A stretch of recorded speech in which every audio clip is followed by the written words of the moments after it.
So about Broomy, not understanding units. So Broomy, I thought you wanted to ask me a question, Broomy. The units bit. Yeah, go ahead and ask Brenda your question. Yeah. Obviously, I said about the second law of thermodynamics violation, and you said you was gonna. You said it isn't a violation. I just thought I'd hear your reasoning on it. What's not a violation? Oh, you said it wasn't a violation. The second law of thermodynamics. Nathan's questions. What's number one? I'm really sorry. You talk really fast, and sometimes hard for me to pick it up. But what is it that's not that is or is not a second law violation? Well, the second law of thermodynamics states that hot should always go to cold. Low pressure rise systems will always escape to low pressure, and obviously we have air pressure in reality in life that we experience. That's not going out into the available vacuum of space, and because it's not doing that, it's breaking that law. So I'm curious why you think it isn't. It's not a violation. Okay. Yeah, that's not violating the second law. Why is it not violating it? Well, because Broomy, can I ask Broomy a question? No! Why are you doing that? Because he just. I'm gonna mute. It's not a violation of the second law, Broomy, because the gases are being acted on by a force. Okay, so this force that you talk about obviously is gravity, yeah? Well, I don't know what it is, but it's a force. Okay, so there is a force that's acting, that's making the gases. Yeah, we could give it a name. Let's call it gravity. Weight. Okay. Yeah, that's the force that's acting on it. Okay. That's the force that's acting on it. So it's not. It's not violating the second law. Okay, so this force that's basically containing the gas. Sorry to intrude. Well, don't then. I was just. So you're saying this is this force? Oh, just hold on a minute. There's a bit of a conversation going on, Cookie. So just let this finish, and then we'll be happy to answer your questions or whatever. Go ahead, Brenda. No, thanks a lot, mate. Yeah, Brenda. So you're saying this force that's acting upon this gas is containing it, basically. It's acting as a container. Yeah, it's holding it to the surface of the Earth. Yes. So where is this force? How can we demonstrate this force? Oh, it seems to me that it's everywhere. Why does it seem everywhere? Well, that's just what it seems to me. Like everywhere on Earth, it seems to me that there's atmosphere. So it seems to me that this force that we call gravity, is in fact everywhere. It's a natural phenomenon, isn't it? I'm trying to understand your thinking of this, because you're saying it's acting as a force. It's basically like stopping gases in motion. It's actually a force that's preventing it, like a barrier acting as a container, so to speak. No, it's just. And I think a container requires hold on. I think a container, in my head, a container needs like a physical containment. But you're saying there's like a force in the air that you experience everywhere, which I'm trying to understand that. Yeah, it's everywhere, and it seems to make things go down. So I have an observation that there is a natural phenomenon that a lot of things fall down to the ground, right? And so I think that there is this force which is everywhere, all around us on Earth, and it causes everything to move towards the ground. Mm-hmm. So you think? Yes. And that explains why balloons go up also. Well, because the force going down, and explains why balloons go up. Yes. Yep. So how does this force act upon gases? Because we see that gases escape into the atmosphere. Well, because gases. So I'm kind of curious. This force. Hold on. I'm kind of curious. Come on, Broomy. Come on, though. One, it holds everything down. Two, the density of the other things settles them and pushes them to the top. I mean, you know this, though. You know it. What do you mean? You're sea lining, man. You are really sea lining bad. Right. So the thing is, Broomy, keep on topic with Brenda. Brenda. So this, everyone just really fucked up that conversation there. Gases. So this force acts upon everything. Why doesn't it act upon gases? Gases seem to be able to go up. It does act on gas. It does act on gases. It does. So when does it stop? When does it actually start making things go out into the atmosphere and out to the space?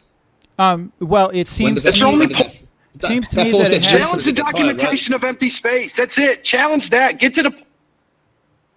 So when these gases go up into the atmosphere, the force gets weaker and weaker, right? Yeah, it seems to fall off as the inverse square of the distance. That seems to be what people report, right? It falls off as the inverse square. No. Yes.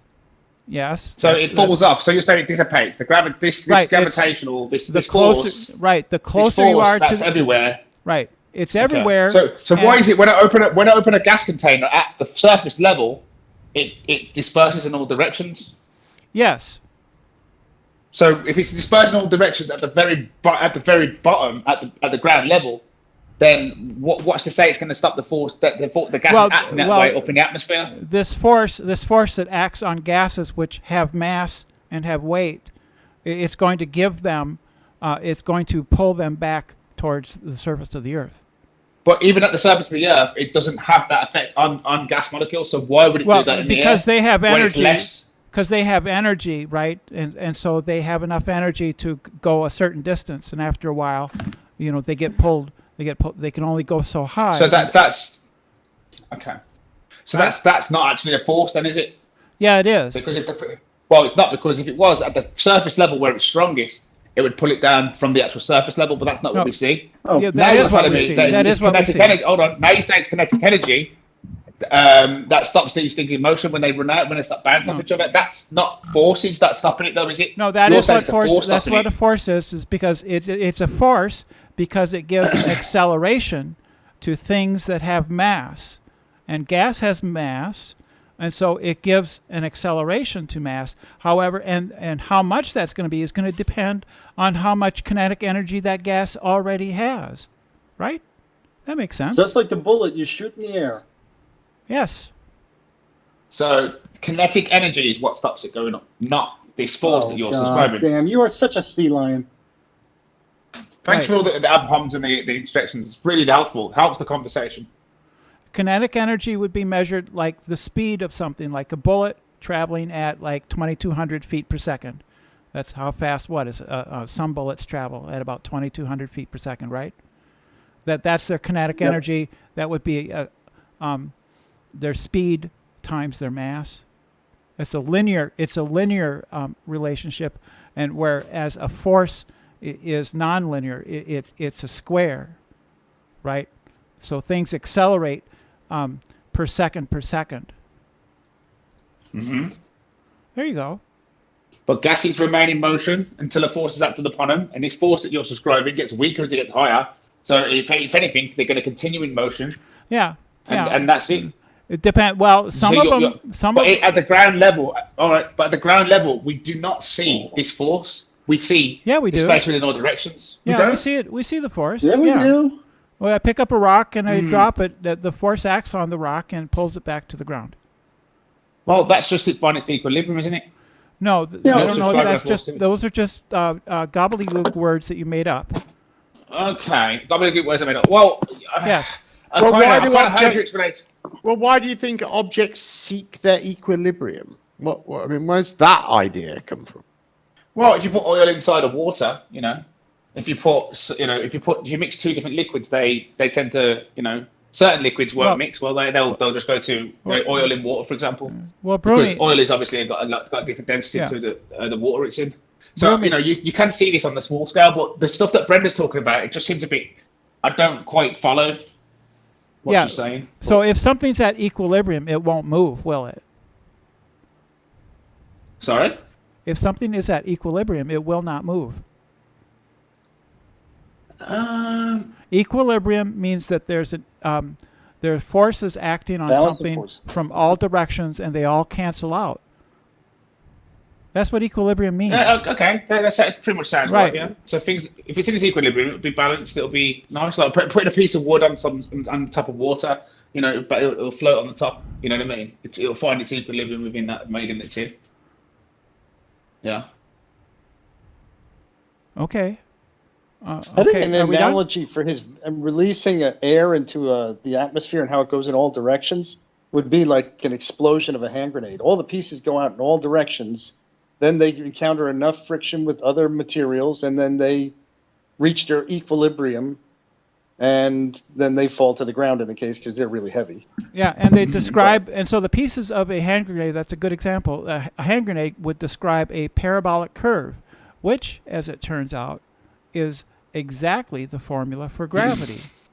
But the pieces on a hand grenade, that's a solid. We're talking about gases. Gases are don't solids. seem to behave. Gases are gases solids. don't seem to behave. That's an Hold analogy. on. Gases don't seem to behave in nature that you're subscribing this downward force. Gases, They seem to violate that. They seem to go in all directions, even at the surface level. So a grenade is not an equivalent. That is a good analogy, because individual gas particles do act like the particles from a grenade. The way such as the way the gravity affects them. Yeah, a gas, Broomy, is just a molecule. It's an atom.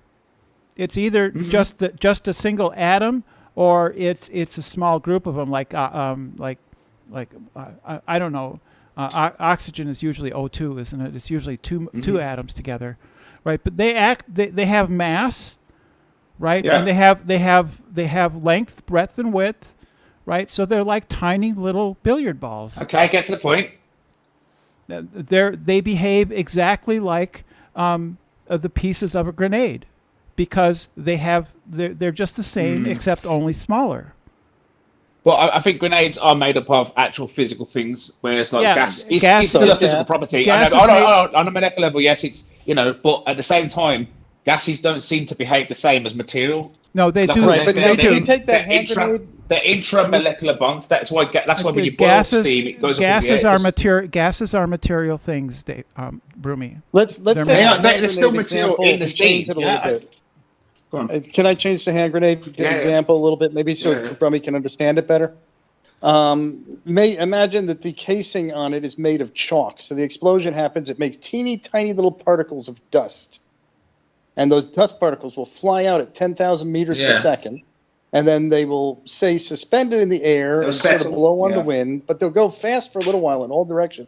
And then they'll become part of the atmosphere. And that's what. So basically, what you're saying is now, when I open let's say an oxygen tank at the surface level, those first in all directions, but eventually that kinetic energy will then dissipate, and then they'll just settle back down.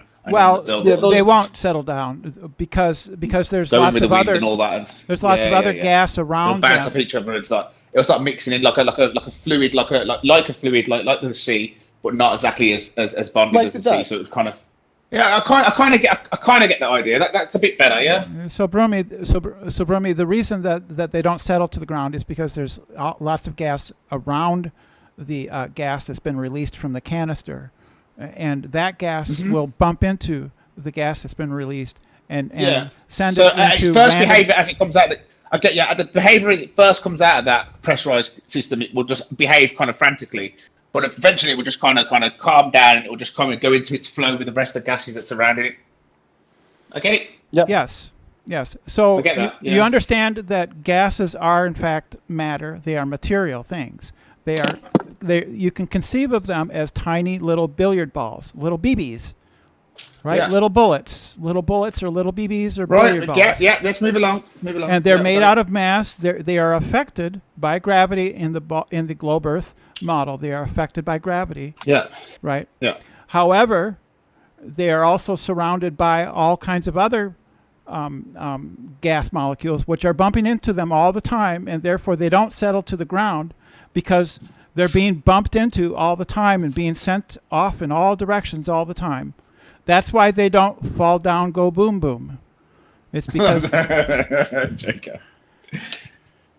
why they don't fall down. Right, because they're surrounded by other gases. Right, because they're surrounded by other gases, which are always bumping into them and sending them off into a new direction. Yeah. Yes.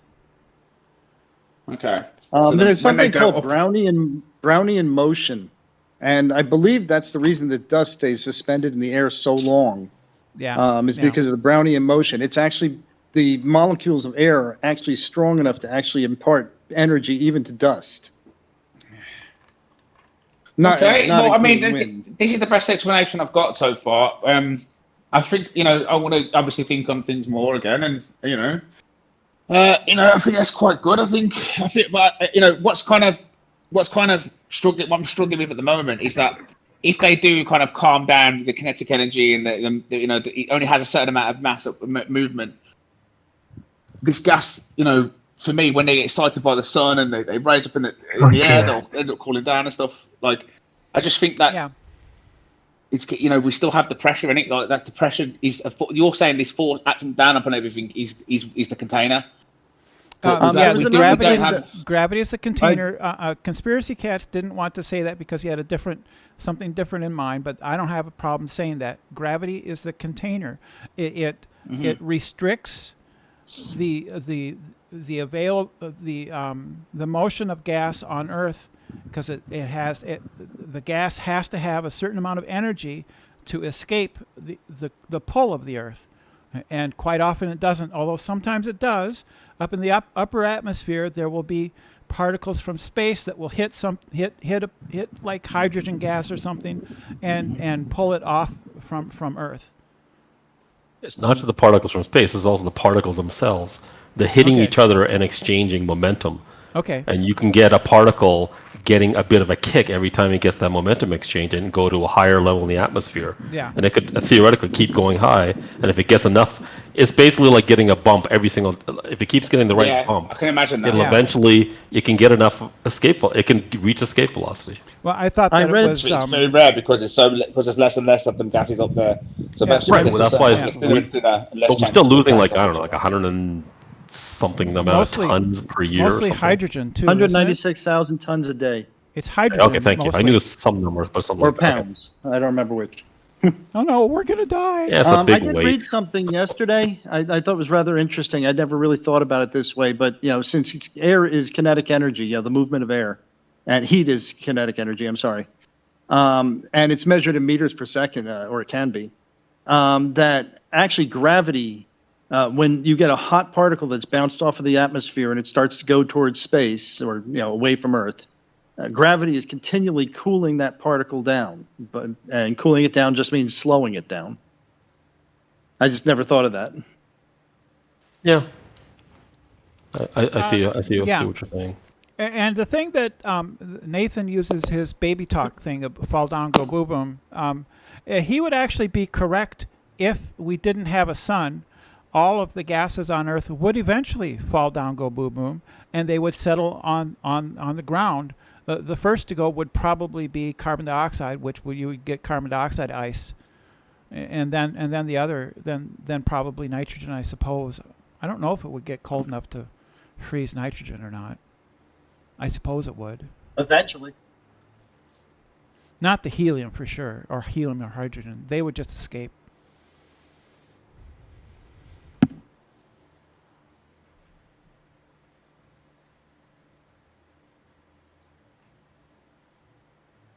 But trying to imagine a flat Earth it's not about thinking what we already accept. It's about thinking it a different way. So Broomy, what Nathan gets wrong is that he's wrong that there is in fact a natural phenomenon, and we have given it the name gravity, and so we can in fact do science experiments on that. He's lying, and he knows he's lying when he says that you can't do experiments on gravity. Because it is, in fact, a natural phenomenon. So right? Even by his definition, we could do it. Yeah, he's just lying. Well, if you never had gravity, would a container be, adequate? I'm sorry, I don't understand.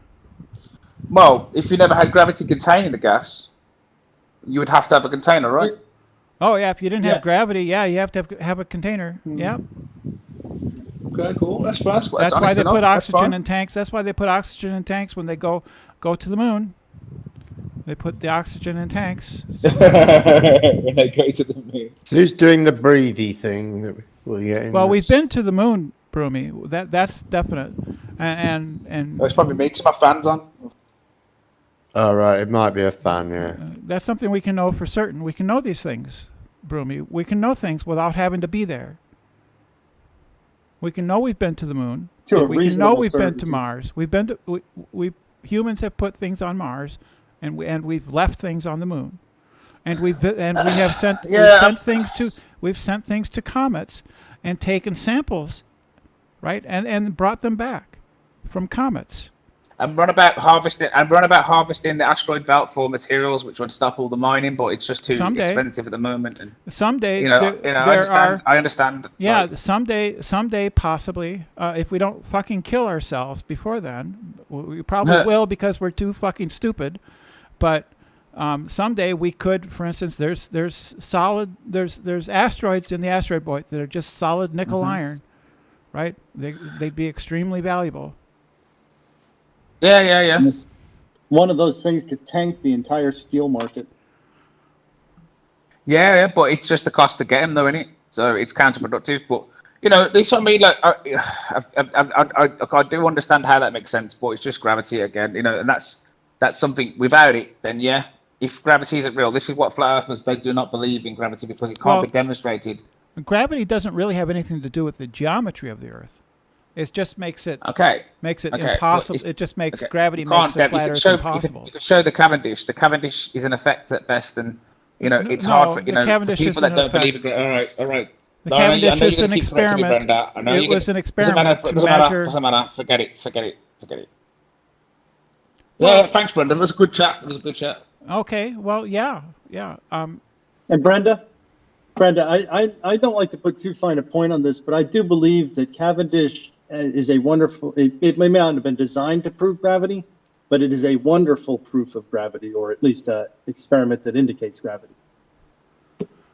It shows the effects of gravity. Yeah, I mean it's an effect, isn't it? But then to apply effect as a force is a bit of a. Broomy. Well, the force is that it makes things move. Broomy, in your quest for knowledge, this quest that you're on, you talk to conspiracy cats. The person you should talk to would be Blue Marble Science. He is not like some people going to yell at you.